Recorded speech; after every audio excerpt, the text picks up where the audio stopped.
জুয়া, betting, online জুয়া কঠোরভাবে নিয়ন্ত্রণের জন্য এই অপরাধগুলোর জন্য আলাদা একটা আইন প্রণয়ন আমরা হাতে নিয়েছি। আশা করি ইনশাল্লাহ আগামী সেশনে সেই আইনটা আমরা পাবো। ভারত সরকার তাকে ফেরত পাঠাবেন। আমরা তো চাই তাকে তিনি বিচারের মুখোমুখি হন। মাদক দ্রব্য নিয়ন্ত্রণ আইন, মাদক অপরাধের জন্য আমরা আইনের সংস্কার আনতেছি, সংশোধনী আনতেছি খুব শিগগির।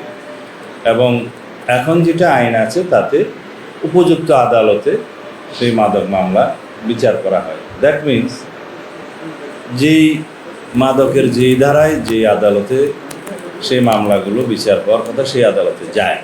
কোনো কোনো মামলা জেলা জজ পর্যায়ে, মানে সেশন জজ পর্যায়ে, কোনো কোনো মামলা ম্যাজিস্ট্রেট পর্যায়ে, জুডিশিয়াল ম্যাজিস্ট্রেট পর্যায়ে যায়, ক্ষেত্রমতো যেভাবে হয়। এখন আমরা চিন্তা করছি যে মামলার সংখ্যার উপর বিবেচনা করে, সংখ্যার বিবেচনায় নিয়ে যে সমস্ত জেলা, যেমন ঢাকা জেলায় প্রায় 80,000 মাদকের উপরে মামলা পেন্ডিং আছে, চট্টগ্রামে আছে, কক্সবাজারে আছে, বিভিন্ন সংখ্যায়, কোথাও 30,000, কোথাও 40,000।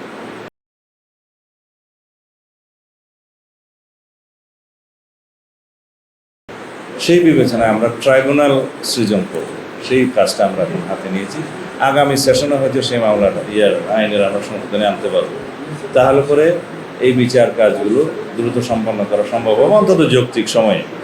এখন মামলার আধিক্যের কারণে আদালতের সংখ্যার পর্যাপ্ত থাকায় সেই মামলাগুলো অনেক দিন যাবৎ বিচারাধীন থাকে, তাতে করে আসামিরা একটা সুবিধা পায়। সেটা আমরা অ্যাড্রেস করব। আর আজকে আপনাদের জন্য একটা শুভ মুক্তি দেই, সেটা হচ্ছে জুয়া, বেটিং, অনলাইন জুয়া কঠোরভাবে নিয়ন্ত্রণের জন্য এই অপরাধগুলোর জন্য আলাদা একটা আইন প্রণয়ন আমরা হাতে নিয়েছি।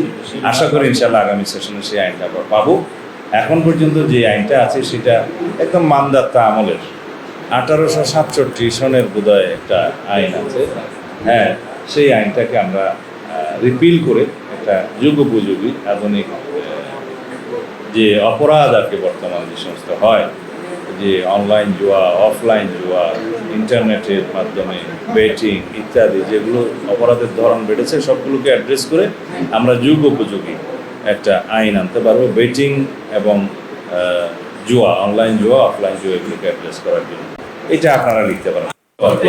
আচ্ছা, এই বিষয়ে আমি আরও অনেক আগে বলেছি। আমরা পররাষ্ট্র মন্ত্রণালয়ের মাধ্যমে ভারত সরকারের কাছে তার এক্সট্রাডিশনের জন্য আমরা পত্র পাঠিয়েছি অনেক আগে, রিপিটেডলি। এবং আমরা এখনও চাই আইনানুগ প্রক্রিয়ায় তিনি এক্সট্রাডিশন চুক্তি ইন বিটুইন, মানে extradition treaty in between two কান্ট্রিজে এই বিধান মতে ভারত সরকার তাকে ফেরত পাঠাবেন। আমরা তো চাই তাকে তিনি বিচারের মুখোমুখি হন। ধন্যবাদ।